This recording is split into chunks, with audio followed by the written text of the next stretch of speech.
Mga lolo, lola, tito at tita, magandang araw po sa inyong lahat. Naranasan po ba ninyong maupo ng tahimik tingnan ang hapagkainan ng inyong pamilya tuwing gabi at tanungin ang inyong sarili? Ang mga isinusubo ba natin sa ating mga anak at apo at ang mga kinakain natin araw-araw ay bukal ng mahaba at malusog na buhay? O ito ba ay nagtatanim ng sakit sa ating katawan? Sigurado po ako na sa alaala ng marami sa atin, lalo na sa mga lampas na sa edad na 50 ang ating hapagkainan noong ating kabataan ay napakasimple ngunit napakalinisan. Nandyan ang nilagang talbos ng kamote na pinitas lang sa likod bahay, ang paksiw na isda o kaya ay ang masarap na gawang bahay na longganisa at embutido na binalot sa dahon ng saging na natitikman lamang natin kapag may pista o Pasko. Ngunit binago ng mabilis na takbo ng modernong buhay ang lahat. Ngayon, mas pinipili natin kung ano ang mabilis at madali. Lumalaki ang mga bata ngayon na ang baon ay puro mapupulang hotdog ham, maling at bacon na nabibili sa mga supermarket. Iniisip ng marami na masustansya ang mga ito. Ngunit bilang isang doktor na nakasaksi ng napakaraming paghihirap sa mga kama ng ospital, kailangan kong sabihin ang isang masakit na katotohanan. Ito ang masamang pamana ng industriya ng mga ultra-processed foods o mga pagkaing dumaan sa matinding pagpoproseso. Dito, ang mga pagkain ay pinupuno ng mga kemikal na pampatagal ng buhay sa istante, ngunit palihim namang pinapaikli ang buhay nating kumakain nito. Hindi ko po sinasabi na lahat ng karneng nabibili ay lason. Kung uuwi kayo sa probinsya at makikita ninyo ang mga gumagawa ng longganisa gamit ang sariling kamay, walang salitre at walang artipisyal na pangkulay, ibang usapan po iyon. Ngunit pumasok kayo sa malalaking grocery sa syudad, tumayo kayo sa harap ng mga cold cuts at tingnan ninyong mabuti. Mga lolo at lola, ang isang natural na karning baboy na lumipas na ang ilang araw ay hindi kailanman mananatiling sobrang pula at sobrang kinis sa paraang hindi na natural. Opisyal na inilagay ng World Health Organization o WHO ang mga pinrosesong karne sa listahan ng mga bagay na nagdudulot ng kanser. Ang totoo niyan, sobra-sobra na ang kinakain natin na ganito araw-araw. Hindi lang ito natatapos sa mga hotdog at ham. Nahaharap din tayo sa isang epidemya na tinatawag na ultra-processed foods. Ito ang mga dilatang bubuksan na lang at kakainin, mga instant noodles at mga makukulay na pagkaing nakabalot na ginawa para akitin ang mga bata. Ang kahulugan ng ultra-processed ay napakasimple. Kapag kumuha kayo ng isang pakete ng pagkain, tiningnan ang likod at binasa ang listahan ng mga sangkap. Kung nahihilo kayo sa mga mahahabang kemikal na pangalan na hindi ninyo mabigkas, iyon na po iyon. Ang mga pagkaing ito ay dumaan sa mga dambuhalang makina, hinaluan ng mga murang mantika galing sa pabrika, nilagyan ng artipisyal na pampalasa at binago ang hitsura hanggang sa hindi na natin makilala kung saan ba talaga sila galing. Sinisira ng mga pagkaing ito ang mga mabubuting bakterya sa ating tiyan, pinapabagsak ang ating immune system at ang pinakanakakatakot ay direktang sinisira nito ang ating DNA. Sinusunog nito ng mabilis ang ating mga telomere o ang mga tila sombrero na nagpoprotekta sa dulo ng ating mga kromosome. Sa madaling salita, pinipigilan nito ang haba ng buhay ng ating mga selula, kaya mas mabilis kayong tumatanda at mas maagang dumadating ang mga sakit. Habang pinag-uusapan natin ang mga napakahalagang kaalaman sa kalusugan na ito, kailangan ko po ang inyong tulong sa isang maliit na pabor. Nakikita ko po sa mga mensahe at komento na marami sa mga nanonood o nagbabasa ng aking mga payo ang hindi napapansin na hindi pa pala sila nakapag-subscribe sa ating channel. Pwede po bang paki-check ninyo ngayon? Libre po ito, 2 segundo lang ang aabutin at malaki ang maitutulong nito upang maabot natin ang mas marami pang tao na tulad ninyo, mga taong naghahanap ng mga totoong impormasyon sa kalusugan na nakabase sa agham at siyensya. Ngayon gusto kong alisin natin ang isa sa pinakamalaking maling paniniwala tungkol sa pagtanda na malamang ay pinaniwalaan nating lahat. Ilang beses na ba tayong nagreklamo sa isa't isa habang nagkakape sa umaga? Dr. Victor, matanda na ako, bumagal na ang metabolismo ko. Kaya ngayon, kahit huminga lang ako ay tumataba na ako. O kaya naman, kapag nakikita natin ang ating mga apong teenager na nakakatatlong bandehado ng kanin, pero payat pa rin napapasabi tayo na ang mga bata talaga nasa tamang edad ng paglaki, mataas ang metabolismo, kaya mabilis matunaw ang kinakain. Mga lolo at lola, lahat po ng paniniwalang iyon ay ganap na nabaliktad ng siyensya. Kamakailan lamang isang napakalaking pag-aaral ang pinakadakila sa kasaysayan ng medisina tungkol sa metabolismo ng tao ang inilathala sa sikat na science magazine. Sinubaybayan nila ang 8,000 tao mula sa edad na 8 araw hanggang 90 taong gulang sa iba't ibang bansa sa buong mundo. Ang resulta ay ikinagulat ng mga siyentipiko, pati na rin ako. Lumalabas na tayong mga tao ay dumadaan lamang sa 4 na yugto ng metabolismo sa buong buhay natin. Ang unang yugto ay mula pagkapanganak hanggang unang taon, kung saan ang metabolismo ay napakataas, doble ng sa matatanda. Ang ikalawang yugto ay mula 1 taon hanggang 20 taong gulang, at dito po ang pinakanakakagulat, ang metabolismo ay hindi tumataas sa panahon ng pagdadalaga o pagbibinata, kundi unti-unti itong bumababa mula sa rurok nito noong 1 taong gulang pa lang. Kumakain ng marami ang mga bata dahil kailangan nila ng enerhiya para pahabain ang buto at palakihin ang kalamnan, hindi dahil mas mabilis ang makina ng kanilang metabolismo.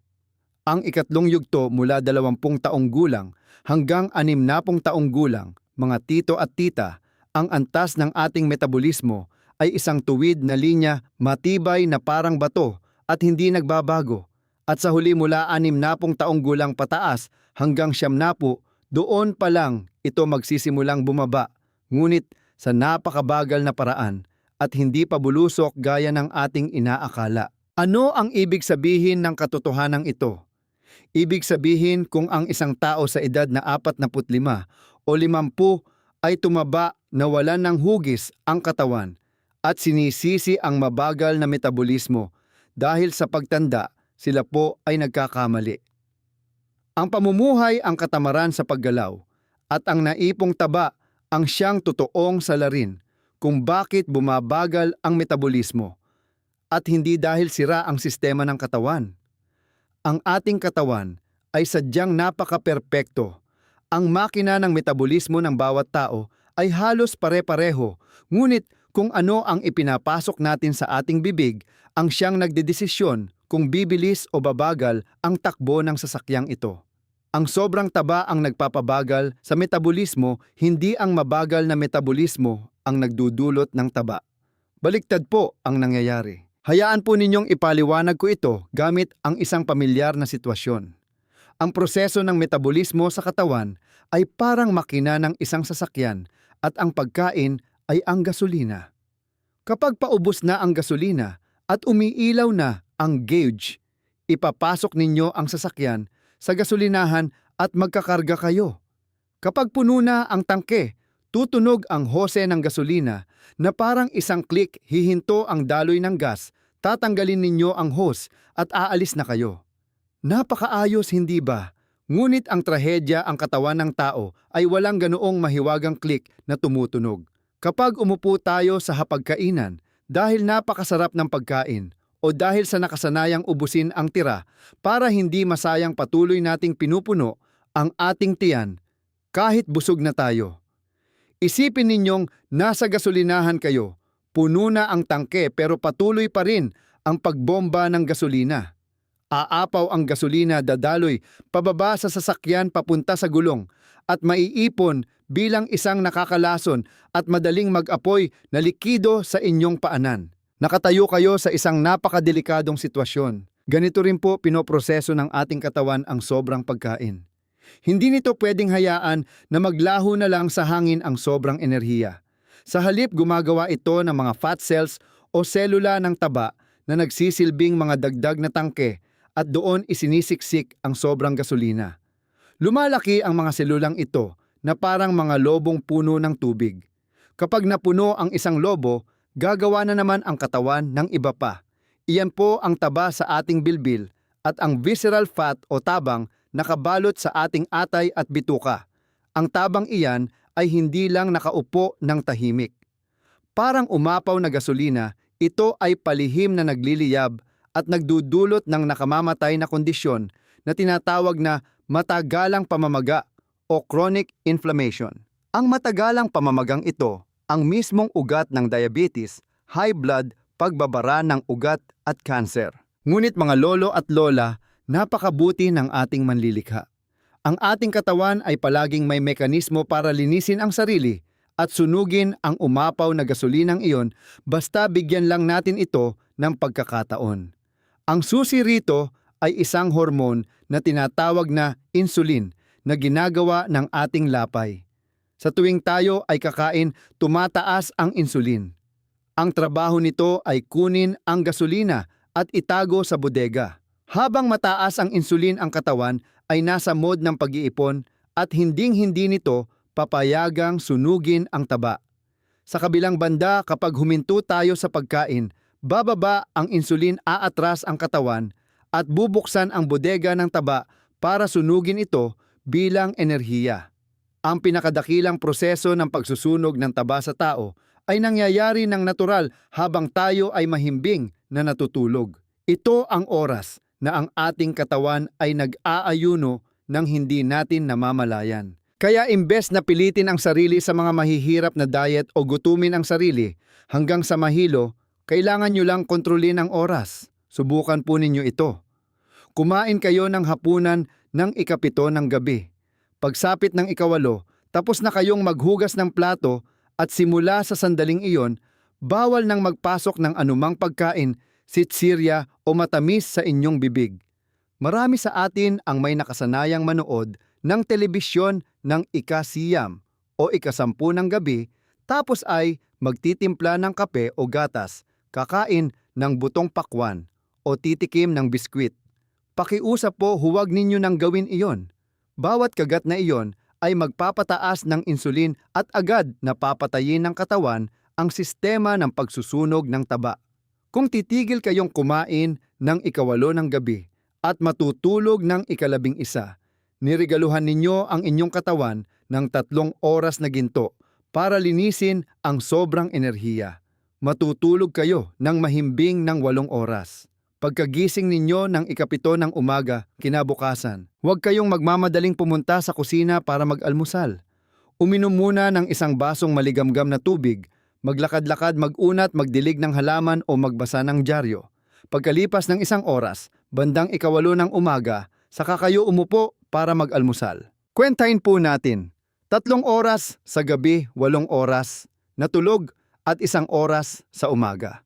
Sa kabuuan, mayroon kayong 12 oras. Ibinigay ninyo ang eksaktong 50% ng isang buong araw upang hayaan ang metabolismo na tunawin ang inyong sobrang taba sa pinakanatural, payapa at hindi pilit na paraan.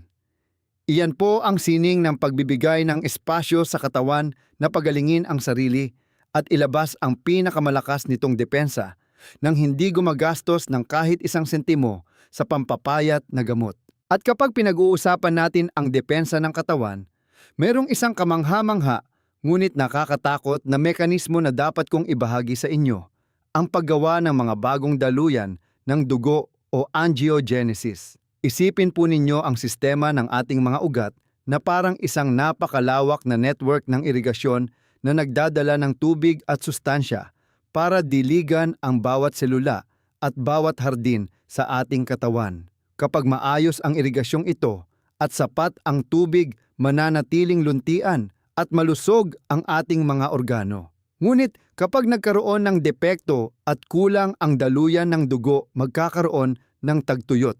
Iyan ang nakikita ninyo kapag may inaatake sa puso dahil nagbara ang ugat at walang reserbang daluyan ng dugo o ang stroke na nagdudulot ng pagkaparalisa o ang mas masakit ang mga pasyenteng may diabetes na napuputulan ng paa dahil patay na ang mga maliliit na ugat doon, kaya hindi na gumagaling ang sugat. Ngunit mas nakakatakot ang nangyayari sa kabilang banda. Kapag ang sistema ng paggawa ng ugat ay nawalan ng kontrol at masyadong maraming irigasyon ang palihim na hinukay. Mga lolo at lola, iyan po ang sandali na nagigising ang kanser.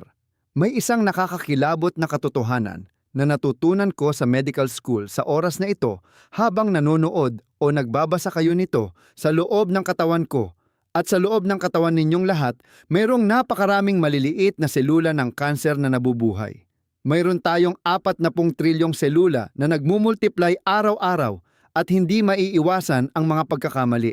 Ang mga pagkakamaling iyon ay nagiging napakaliit na bukol. Ngunit bakit malusog pa rin tayo? Dahil ang mga bukol na iyon ay nakahiwalay. Kapag walang ugat ng dugo na nakadugtong sa kanila, wala silang oxygen, wala silang sustansya, at naka-freeze lang sila sa sukat na mas maliit pa sa dulo ng ballpen at ganap na walang kakayahang manakit. Sabay dito ang ating mga pulis sa katawan. Ang ating immune system ay nagpapatrolya para patayin sila. Ngunit minsan ang mga selula ng kanser na ito ay napakatuso.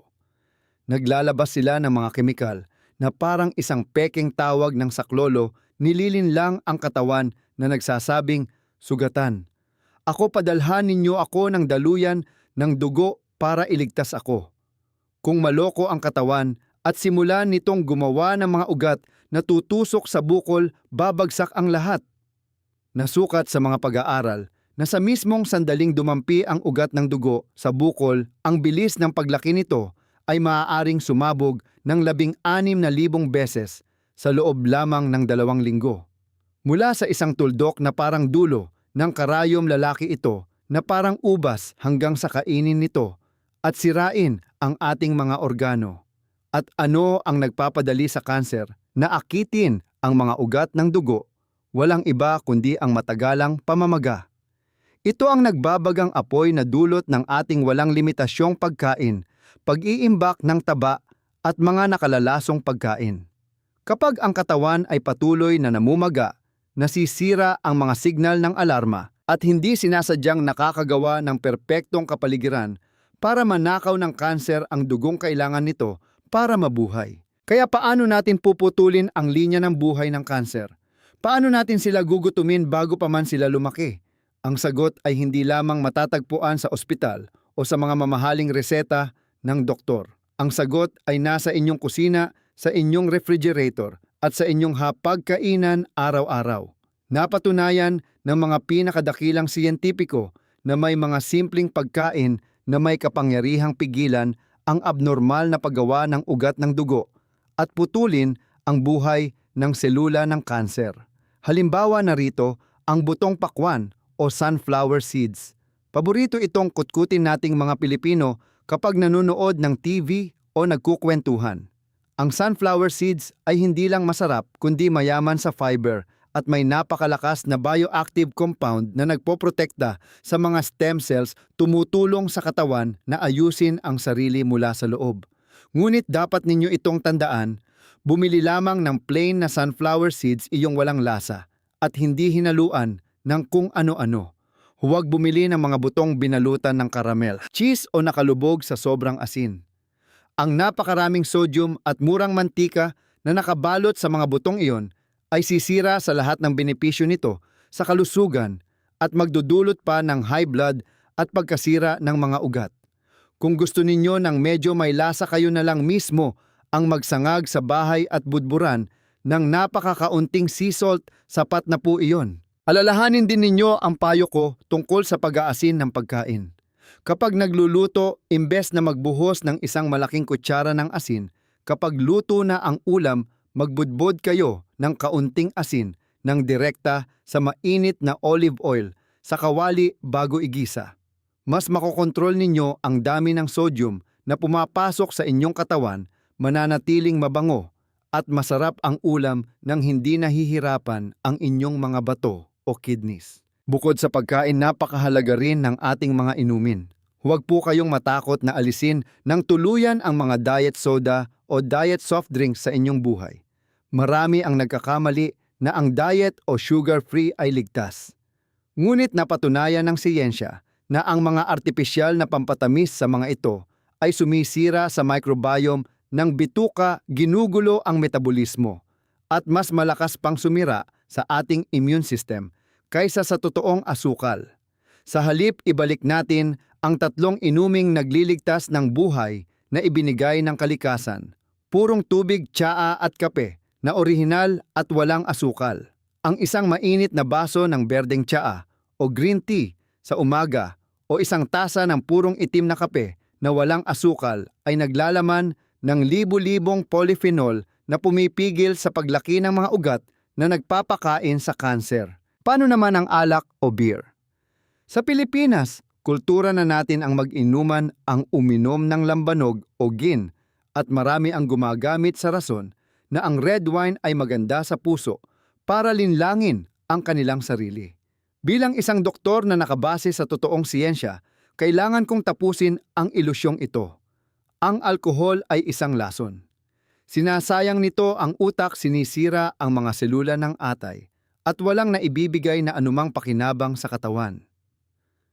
Ang pag-inom ng alak ng mga taong nabubuhay ng matagal sa mga blue zones tulad sa Sardinia sa Italia ay hindi nangangahulugan na ang alak ang nagpapahaba ng kanilang buhay. Mahaba ang buhay nila dahil mayroon silang nagkakaisang komunidad. Walang stress, may araw-araw na pisikal na trabaho, at kumakain ng mga natural na pagkain.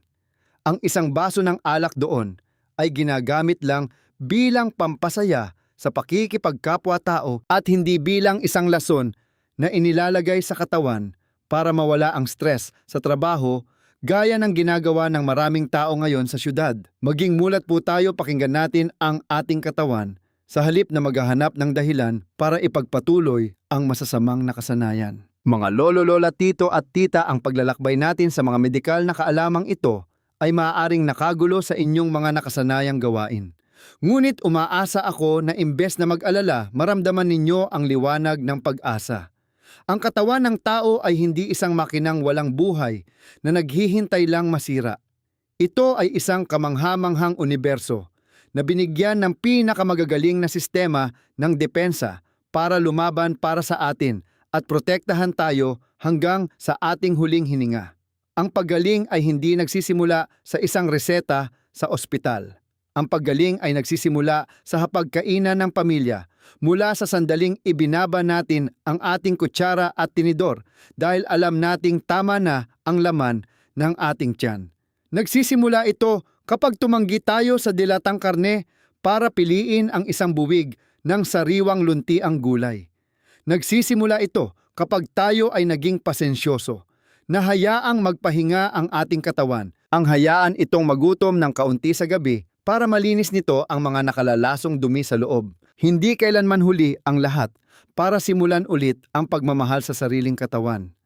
Kahit kayo ay nasa edad 45, 60 o 80, kahit gaano pa tayo nagkamali sa pagkain sa nakaraan, sa mismong sandaling ito, bawat malinis na pagkaing isinusubo natin ay isang pagkakataon para muling mabuhay ng malusog.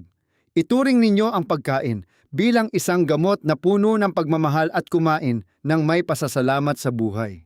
Ang kalusugan ay isang paglalakbay ng pag-aaral. Ito ang paraan natin para ipakita ang paggalang sa buhay na ibinigay sa atin ng ating mga magulang at ng Diyos. At ito rin ang pinakamalaking pamana at magandang halimbawa na maiiwan natin sa ating mga anak at apo. Para sa ating pinakamahalagang aral ngayon, ang kalusugan ay hindi nabibili ng pera sa ospital.